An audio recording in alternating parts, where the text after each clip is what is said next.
Welcome to Life and Love in the Q, a podcast for the LGBTQIA2S+ community, those who support them, and those who just want to learn more. Together we share the stories and the science of the space and grace to live life in full color. I'm Jillian Abbey, proud lesbian and mother, Hay House author, queer blogger, and TikTok something or other. And I'm Trisha Peterson. I'm an LGBTQ ally, proud mom of 6, professor and researcher of identity and the social narratives that impact the way we live and love. So open your mind, open your heart, and welcome to Life and Love in the Q. Jill, I'm so excited for our conversation today. We are going to talk about grief, and I'm just so excited to talk today. I'm so sorry to interrupt, but I am trying not to laugh so hard right now that you're like, I am so excited. We're talking about grief. You just don't usually hear those together. Okay, please continue. I'm fascinated now. Where is this going? I know. Well, first of all, I want to say it's so good to see your face, and I want to welcome the visitors or our listeners because we are in for a great conversation today. Fabulous. All right. So we're going to talk about grief, but we're going to talk about it in a teeny little bit of a different way than maybe most people talk about it traditionally. And we're going to talk about the grief that is over aspects of our lives that we don't get to live. So we're not necessarily talking about grief over a family member that died or passed away or anything like that. We're going to talk about grief about the lives that we thought we would live and now we won't. Ooh, yeah. Okay. Yep. In the research, it's called ambiguous loss. And I personally think that this is one of the reasons that we are seeing so much distress and mental health decline in our world right now, because there was a lot of loss that happened in 2020 that we are not acknowledging. People's lives changed drastically, and a lot of times they changed not because of situations that they had any control over. Yeah. And so when we don't give ourselves permission to grieve aspects of our life, then we have a very difficult time trusting that we can build a new life for ourselves. Interesting. Yeah. So I first want to introduce something that I think is, again, something that I don't think we talk about enough, but grief is on the same spectrum as love. And it's not that we have to choose. It's not like a sliding scale. It's that the more that we can allow ourselves to honor and process our grief is directly related to how much we're able to sink in, love, and appreciate love in our lives. So grief and love are elements of the same human capacity to experience life in its fullest. Yeah, I'm getting a vision of, like, instead of a stick, it's almost that teeter-totter of the higher you go into grief, the higher you can swing backwards up into love. Yes. Let's take it to the playground. I was just going to say, the other thing that I'm thinking of is the swing.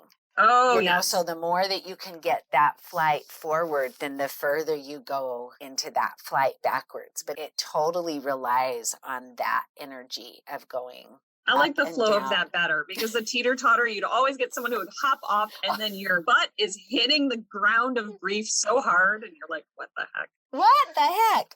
So put me on a swing. Okay. I want to read this little quote to you first. It is from a book that I personally think every single person in the world should read. It should be required reading for anybody over the age of 12. Okay. And it's called The Wild Edge of Sorrow. It's written by Francis Weller. And the quote that he says in here that I actually just love so much is that loss binds us together in a potent alchemy, confirming the heart's intimacy with all things. Losing someone or something we love brings us into the shelter of our mutual grief. Grief and love are sisters. They are woven together from the very beginning. Our kinship reminds us that there is no love that does not contain loss, and no loss that is not a reminder of the love that we will carry with us for the rest of our lives. So our ability to recognize that there are aspects of our lives that we have lost directly influences our ability to love not only ourselves, but our whole entire human experience. Wow. Yeah. So how does this tie to you and me? I think that anytime we make a major change in our lives, whether it's divorce or coming out of the closet or changing jobs even, anytime we make a major change in our lives, we need to understand that there is almost like a kink in the hose of the flow from who we once were to who we're going to become. And if we don't give ourselves permission to unkink that in a very intentional and loving way, then there's always like this stopping of the flow and energy of our lives, because if we can't process what we've lost, then like I said, we can't necessarily process where we'll go. I'm trying to connect the dots to how this relates to my own story. Can I share for a moment about my coming out process and my grief process and that? Because I think a lot of people are actually surprised when I have shared that I was going through grieving during my coming out process. There's so many people that want the emotions and the feelings around coming out to be one way or the other. Either you have to be totally positive because you're so happy that you're coming out and living in your truth, or you have to be completely destroyed because your life is ending and it's over and you don't know what's ahead of you and your life is falling apart. And really, I was feeling both of those things in some way. I was excited that I was feeling more aligned, that I was living more honestly. That felt really good to me. I never had religion so much in my life, but in the coming out process, I felt a strong connection to God or energy or just that voice within. So I was feeling very held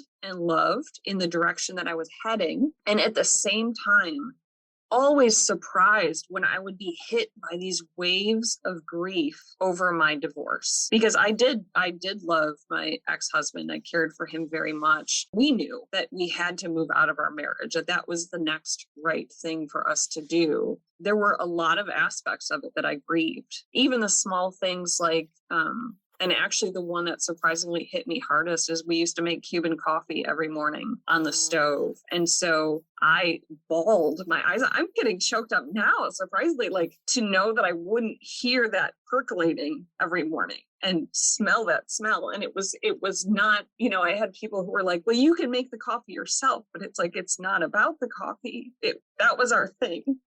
Oh, this is shocking. I know. Well, so you know what? But I'll be honest, I had the same, and I'm still in that as well. There are aspects of my life that have changed drastically since my husband and I got divorced also. So this is really not a divorce episode, but it kind of sounds like maybe it might be.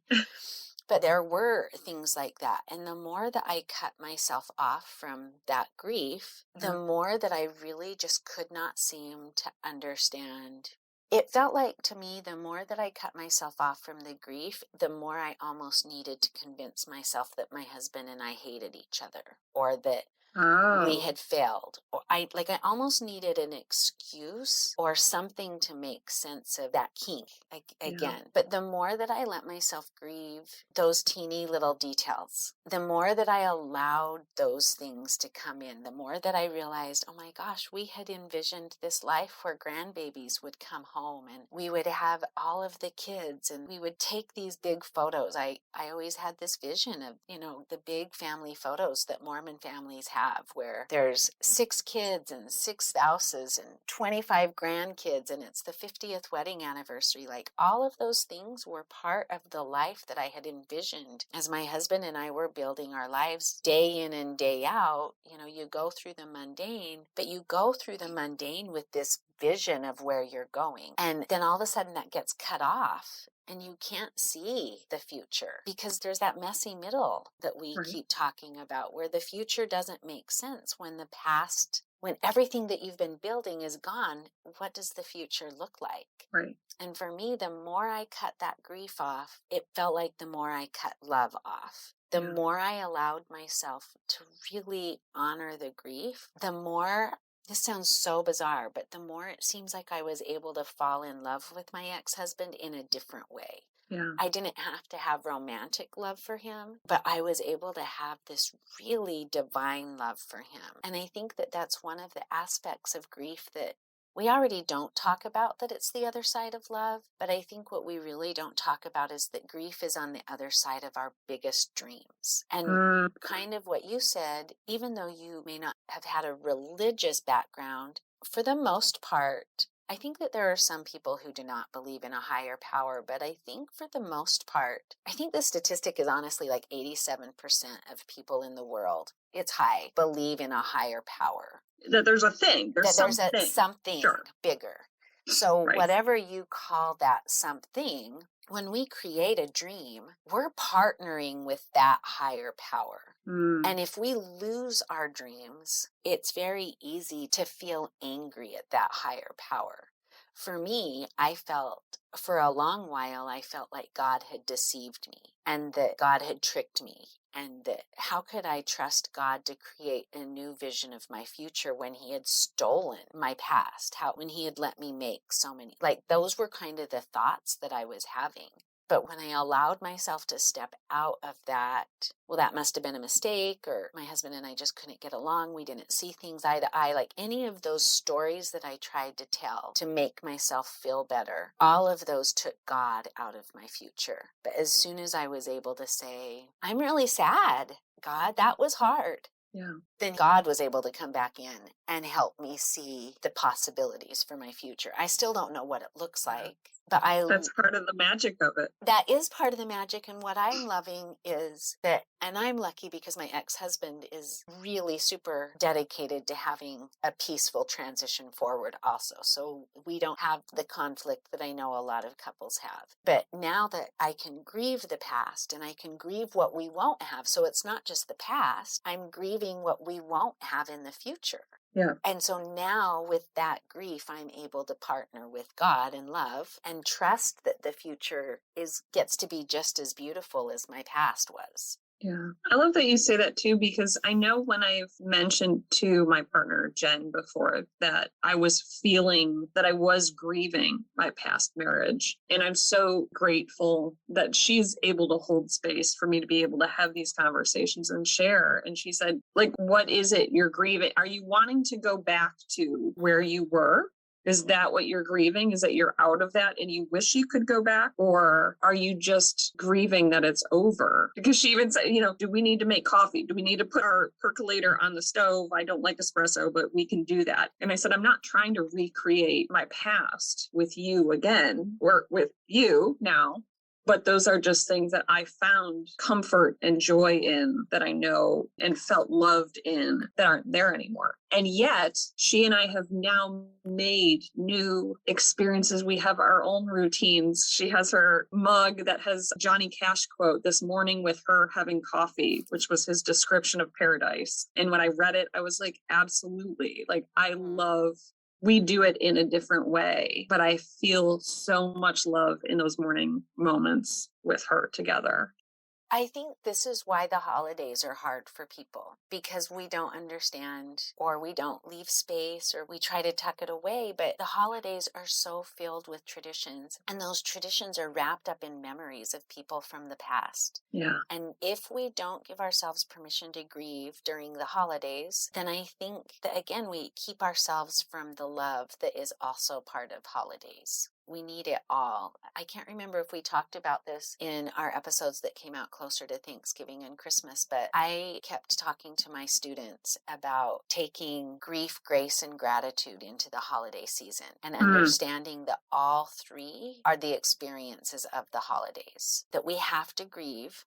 Our family has a tradition where we do reindeer names on our Christmas presents instead of the names of the kids. Okay. And we started it when my kids were super little so that they weren't tempted to snoop and so that there was no, Corey has bigger gifts than Cameron or whatever. Right. So it kind of started out as a way to manage the snoopage of the Christmas presents, but it turned into a super fun game that it just led up the anxiety of Christmas. And then on Christmas Eve, Grieve, I would read clues about each of the kids' lives during the year, and then they would guess who was who, Which so reindeer they were. yeah. That's And awesome. then it was so much fun, and it was a super good way to connect the kids to one another, especially once kids started to go to college. Anyway, I tell all of that because it wasn't just reindeer names. It was like this whole experience of the holiday season that then connected us and just created this beautiful sense of community. And we've been doing that for 28 years. And this Christmas, I'm wondering, do we do reindeer names? Which one of us gets custody of the reindeer names, me or my husband? And it's such a simple thing, but I'm still in the process of, wait, have I lost this tradition? Can I take this tradition? Do I give this one to my ex-husband? Or do we find a way to reframe? But I won't be able to come to any peaceful new tradition if I don't give myself permission to say, it was a good one. Yeah, I love that because there's the rational part of our brains that say, of course, we can make new and more beautiful traditions. But you're so right that we also have to have the permission to grieve what is changing and what we loved. Yeah. And you can have both. You can have both. You do. That's what's beautiful is it's again, what you were saying, we don't have to choose the grief bucket or the love bucket. We get it all. Right. And all the buckets. All the buckets. So I love what Jen asked you. Is it that you need to go back? Do we need to duplicate it? Or are we going to create something new? Yes, is the answer to all three of those questions. You might have something that you loved so freaking much that you do decide to repeat that tradition with a new partner. Yeah. You might have something that you totally decide to reframe. But just because we have moments of grief for what was lost doesn't mean that we also can't be excited for what's coming. They exist on the same plane. Yes. I think the thing that I appreciated most is that at no point did she ask me to erase the memory, get rid of the memory, get rid of the good feelings around that past thing. It really was just a holding of space of, I can understand that you loved that and that was important to you, while also recognizing that we could create our own rituals and traditions that we loved as well. And it would have been a totally different conversation if she was like, wow, that was the past, and, hold on to those great happy memories, but get over it. And, I was really, because like I said, too, the waves of grief would always hit me out of the blue. It's like when you're playing in the swimming pool and somebody just does a cannonball and you don't see it coming. And it's like, whoa, what? I was not expecting that. And so I would always be surprised when I would get these big feelings and emotions coming up. But like I said, it didn't mean that I necessarily wanted to go back to the past. It was just an acknowledgement of that was something I enjoyed or was something important to me that I'm just reflecting on now. I think my brain is envisioning the outline of a person. I'm envisioning what they used to draw in crime scenes. Do you remember old time crime shows where they traced out the outline and they're always body. In this weird mannequin pose, one arm is up and one arm's down and the leg is always kind of bent. So always weird. Yes. I don't know why that's what I'm envisioning, but I'm envisioning that with a whole bunch of colored pieces of puzzle pieces. And then when we lose aspects of our lives, the Cuban coffee or the reindeer names, we lose a piece of that puzzle. Our core sense or our core self is still there, but we've lost a piece of that puzzle and we can build around it. I'm thinking of the core memories too on what's that? Inside Out? On Inside Out. Oh, I love that movie. Yes. So she has these teeny little things, and then it was only when her parents finally let her grieve what she'd lost that she was able to build these bigger core memories. Yeah. And I think this is another quote from this book that I love, but it says, our broken hearts have the potential to open us to a wider sense of our identity, one capable of seeing through the partitions that have segregated us from the world we're able to walk into and dance with our shared lives. Wow. I don't think we always get to feel those puzzle pieces in. I do think sometimes it's a vacancy that just stays. Yeah. And that's not bad, but it will percolate back up once in a while and remind us that spot's blank. Yeah. That was beautiful, though. I love the fact that it mentions breaking apart. Yeah. Is part of the process to moving towards that more content or more loving feelings. Yeah. Well, I feel that a lot. I think ultimately we can't expand as people if we don't have moments of contraction where some things break away and make room for new things. Yeah. I think that's part of the journey, but I do think, kind of like so many other things that we do in our society, I think we're uncomfortable with grief because we're problem solvers and we're fixers by nature. And grief isn't something that you problem solve or fix. And it is something that you'll live with for the rest of your life. And I think that that's one of the reasons we're so uncomfortable to sit with each other in our grief and just let it be, instead of making it mean anything or shaming it away or hiding it away or shoulding it away, just letting it be. Yeah, that makes a lot of sense. As a total fixer and but yeah, grief's not that way. Yeah, I'm a solver. I don't necessarily try to fix things, but I try to solve things.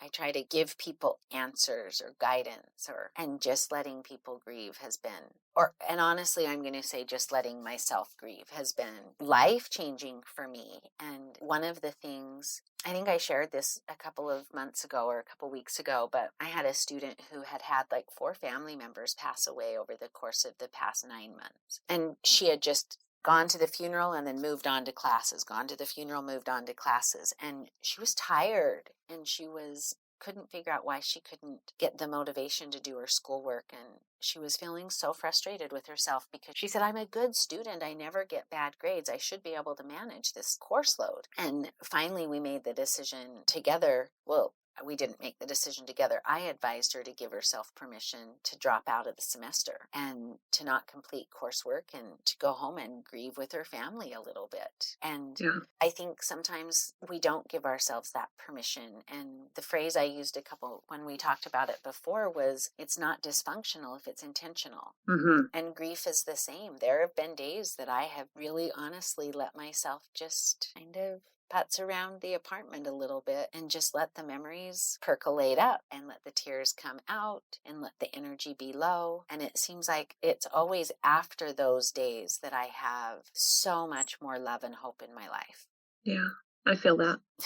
I just had one of those grieving moments too, where, with the shooting at Club Q in Colorado, and seeing all of the stories coming out about that, and then seeing people's comments, both supportive and then absolutely shockingly hateful at an event like that.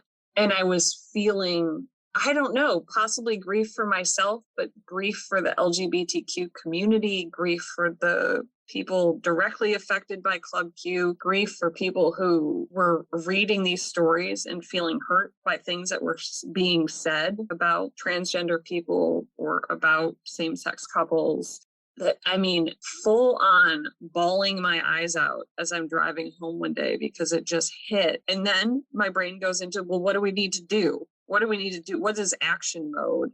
And then it's funny that you just said Let It Be, because did the Beatles song Let It Be come on the radio? I start bawling even harder. Yeah, hello sign. So I was crying my eyes out listening to Let It Be on the radio. And it was like, you know what? Yeah, there's nothing to do. It's okay to just feel what you're feeling. Yeah. It's not always a do. Sometimes it's just, we are human beings, not human doings. Yep. So. Yeah, and that may be a really good question that we ask ourselves when we feel like we have to push ourselves into doing, to step back and ask ourselves, but are we being? Are we just being here in this moment? And I think, because it's funny, because as you were saying that, the thought that came to my mind is I end up grieving the hate people. I end up grieving that there are people in this world who have that much hatred and that much commitment to their beliefs that they think that hate is appropriate and that hate is acceptable when it's aimed towards people who are living lives that they don't agree with. So, which is a funny population to feel like I grieve for, but I grieve a lot for them. And maybe because I was there one time and I know how much regret there is for me to see the harm that can cause on families and selves and communities. But I think ultimately the beautiful thing is that anybody that allows themselves to feel that deeply about loss and mourn and grief and sorrow, we really do emerge with so much more love. And it's really love that's going to change things. We can't fix the people who hate, but we can outlove. Yeah.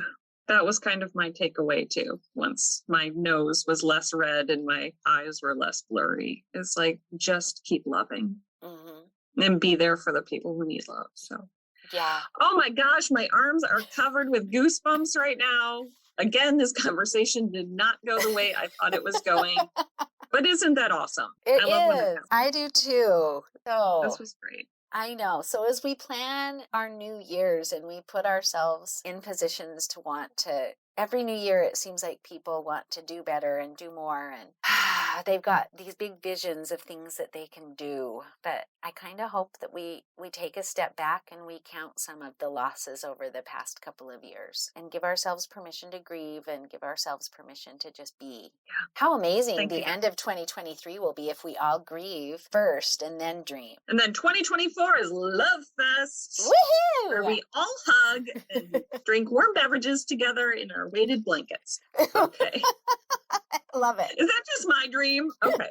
That's fine. Thanks again, Dr. Tricia. Have a good fabulous. one. You too. Bye. Thank you for listening to Life and Love in the Queue.